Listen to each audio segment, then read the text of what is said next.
해결할 수 없는 어려운 문제가 생겼을 때는 어떻게 할까요? 그때 사용한 방법이 바로 이런 기우제 같은 제사를 지내는 거였었습니다. 예, 기우제가 하늘을 향해서 제사를 지내란다고 생각하시는데 이거는 오해입니다. 우리 조상들은 기독교에서 생각하는 것 같은 그런 신에 대해서 제사하는 것이 아니었고요. 조금 다른 방식으로 생각을 했었습니다. 우리 조상들의 제사는 공동체적인 특성이 컸고, 우리가 섬기는 것은, 우리가 이제 기대하는 것은 뭐냐면 하늘, 천, 그리고 땅, 그리고 사람, 이 세 가지가 어떻게 잘 연결이 돼가지고 문제를 풀 것인가라는 고민을 했었기 때문에 사실 이 기우제 안에는 사람의 역할들에 관한 논의도 반드시 빠지지 않고 있었다라는 것입니다. 이에 비해서 현재 우리의 문제 해결은 대부분 조직을 통해서 활용을 하려고 합니다. 해결을 하려고 합니다. 공동체적 접근이 필요하고, 그 공동체적 접근을 보여주는 예가 바로 우리 조상들이 했던 의례를 통해서 행하는 거였습니다. 많은 잔치들이 공동체적으로 진행됐죠. 어릴 때 기억합니다. 할아버지 생신 때면은 며칠 전부터 다니면서 생일잔치, 생일 아침 드시러 오시라고 모시러 다녔거든요. 바로 그게 공동체적인 거였었죠. 결혼식도 그렇게 했고 장례식도 그렇게 했습니다. 개인의 잔치가 아니었던 겁니다. 거의 모든 중요한 의례들이 공동체적인 접근을 했습니다. 시간이 지나면서 이게 점점 가족 중심, 개인 중심으로 옮겨갔던 거죠. 그래서 이 부분을 우리가 조금 더 과거의 방식으로 공동체적인 접근으로 회복할 필요가 있다고 생각합니다. 그래서 실제 주민자치가 가장 잘 되는 곳들은 이렇게 다양한 형태의 모임들이 활성화된 곳입니다. 그래서 저는 주민자치를 접근하는 중요한 방법 중에 한 가지가 의례 공동체로 접근하는 것이라고 생각합니다. 의례로 접근하는 방식이 이렇게 되거든요. 지금 동네에서 제사를 지내는 옛날 방식을 잠깐 보여드리는데, 여기서 보시면 동네 동제를 지낼 때 첫 번째는 하늘과 땅에 알리는 것부터 먼저 시작합니다.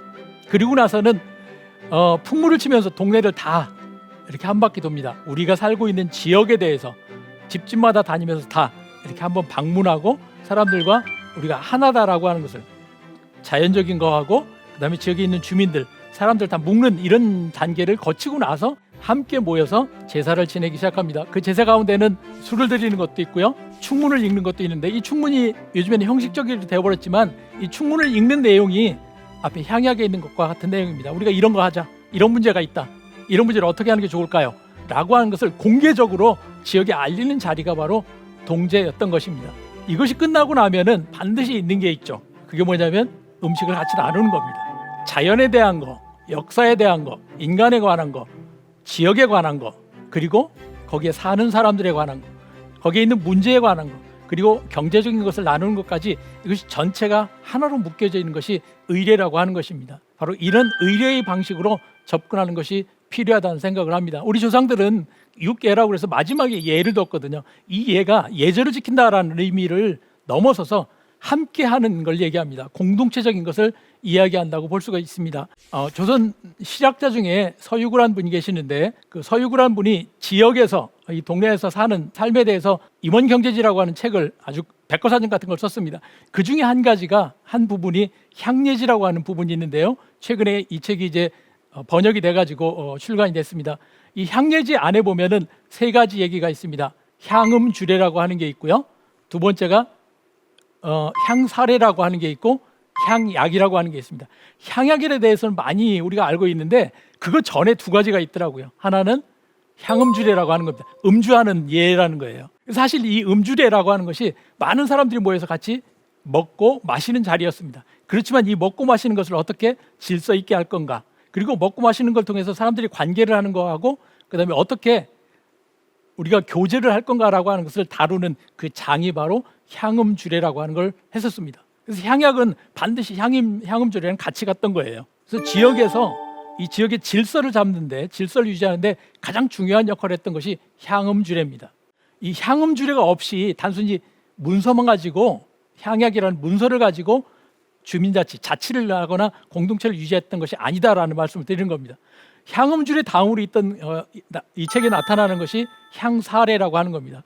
향사례는 화살을 쏘는, 활을 쏘는 그런 예의 부분입니다. 사실 이 향사례는 전통은 지역을 방어하는, 활 쏘는 거기 때문에 무기를 갖고서 지역을 방어하는 것과 관련된 그런 예라고 할 수 있습니다. 지역의 질서, 우리가 어떻게 공동체적으로 함께 살아갈 건가라고 하는 것뿐만 아니라 우리 지역을 어떻게 외부로부터 지킬 것인가라고 하는 것을 함께 생각하고 배우고 논의하고 그거를 하는 자리를 만든 게 향사례라고 할 수 있습니다. 그 다음에 향약이 나타나거든요. 바로 이것이 지역사회가 운영되는 어떤 원리로 조선시대에 생각했던 부분입니다.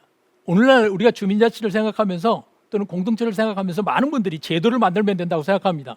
또 사람을 잘 만들어야 된다고 생각합니다. 잘 뽑아야 된다고 생각합니다. 우리 조상들은 그것보다 훨씬 더 다양하고 훨씬 더 통합적으로 생각했다라고 하는 것을 볼 수 있습니다. 그래서 이 의례를 중심으로 새로 우리가 주민자치와 공동체를 접근하는 것이 필요하겠다라고 하는 것이 제가 이제 여러분에게 드리고 싶은 이야기입니다. 특히 우리 조선사회는 예가 중심이 되는 사회였고 그 예라고 하는 것이 단순히 예절이라고 하는 사회적 질서를 의미하는 것이 아니다라고 하는 부분입니다. 사회 전체가 움직이는, 특히 공동체적으로 움직이는데 가장 중요한 요소를 한 것이 예이고, 예 안에는 경제도 들어있고 교육도 들어있고 사회적 질서도 들어있고 그리고 사회적 합의를 이뤄내는 그런 것이 통합된 것이다 라고 하는 부분이 우리 조선의 경험에서부터 배울 수 있는 중요한 교훈이라고 생각합니다. 바로 이것을 우리가 살리는 것이 필요하죠.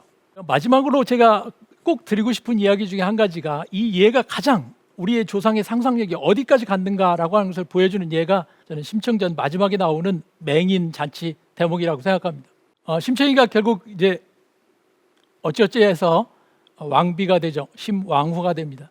그렇지만 여전히 자신이 처음에 시작했던 꿈, 아버지의 눈 뜨는 것은 이루지 못한 상태였죠. 그래서 그 문제를 해결하기 위해서 어떻게 했냐? 아버지를 찾습니다. 찾는 방법이 어떻게 찾느냐면 전국에 있는 맹인들을 불러 모으는 방식으로 이야기가 전개가 됩니다. 그래서 맹인 잔치가 벌어지죠. 전국에서 맹인들이 다 옵니다. 맹인들한테 먹을 것 주고 나중에 사실 선물도 줘서 이렇게 돌려보냅니다. 마지막에 신봉사가 나타나죠. 그래서 이 아주 가장 감동적인 대목입니다. 맹인 눈 뜨는 대목.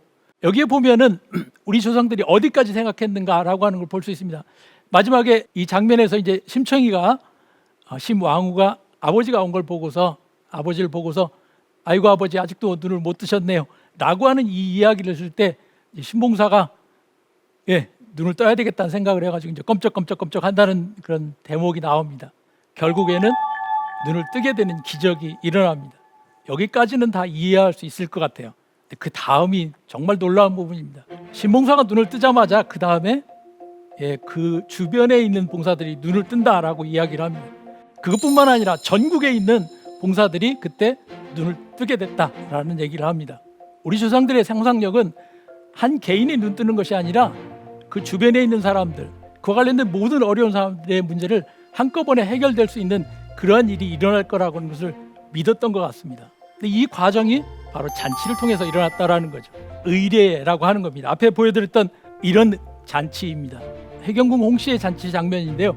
사실 심청이 심왕후가 이런 잔치를 열었던 겁니다. 의례를 열었던 거죠. 그 안에서 의례의 영향력이라고 하는 것이 전체에게 펼쳐지고 그 펼쳐지는 것이 힘들었던 사람들한테 해결되는 그런 결과를 낳았다라고 하는 이런 상상력을 가지고 있었던 걸 볼 수 있습니다. 그래서 이 잔치 자리에는 누구도 배제하지 않았습니다. 사실은 이 잔치 자리에 가난한 사람이 올 뿐만 아니라 빌어먹는 사람들이 반드시 오면 그 사람들을 먹였던 것이 잔치 자리입니다. 이 잔치를 앞에 말씀드린 것처럼 예라고 하는 거에서 만들어진 틀입니다. 먹고 마시는 자리가 아니고 예를 지켜서 그 예를 실행하는 리추얼, 의식 자리에 초대를 받은 것입니다. 다양한 사람들이 모이고 그 사람들이 함께 그 자리에서 즐길 때 거기서 기적이 일어날 거다라고 하는 이런 생각을 가졌던 것 같습니다. 가장 아름다운 공연이 있었고 최고의 물건들이 그 자리에서 활용이 됩니다. 그것뿐만 아니라 이 잔치의 마지막은 항상 나눔이 있습니다. 이게 아직 우리도 남아 있어요. 지금도 결혼식 끝나고 나면 우리 어머니들이 꼭 하시는 게 있어요. 싸가는 겁니다. 근데 많은 경우에 사실은 싸가시는데 싸서 내가 먹자라고 하는 게 아니더라고요. 가장 힘든 사람한테 꼭 주는 걸 하셨습니다. 저희 어머니들이 그렇게 잔치 자리의 마지막을 끝낼 때 하셨던 방식이 바로 그거였습니다. 경제적인 나눔이 있었던 거죠. 잔치는 있는 사람들이 내놓는 자리입니다. 권력이 있든 물질이 있든 즐거움이 있든 그 사람들이 이 잔치 자리를 열었고 이 잔치 자리는 의식을 통해서 의례를 통해서 진행이 됐고 그 자리는 모든 사람들이 참여할 수 있었습니다. 바로 그게 공동체였고요. 그리고 그 자리는 마지막으로 경제적인 나눔까지 이어지는 그런 통합된 장이었던 겁니다. 이게 우리 조상들은 공동체를 어떻게 만들고 그것을 유지해 갈 수 있었던가라고 하는 것을 알고 있었던 거라고 생각합니다. 바로 이것이 우리에게 사라진 것이죠. 그래서 저는 우리가 한 번도 해보지 않은 이 주민자치나 공동체를 오히려 우리 조상들이 가졌던, 조상들이 해왔던 그것들을 다시 한번 생각해 보면서 그것을 통해서 다시 살려볼 수 있고 이 한 번도 가보지 않은 길을 갈 수 있을 거다, 그런 생각을 해보고 있습니다.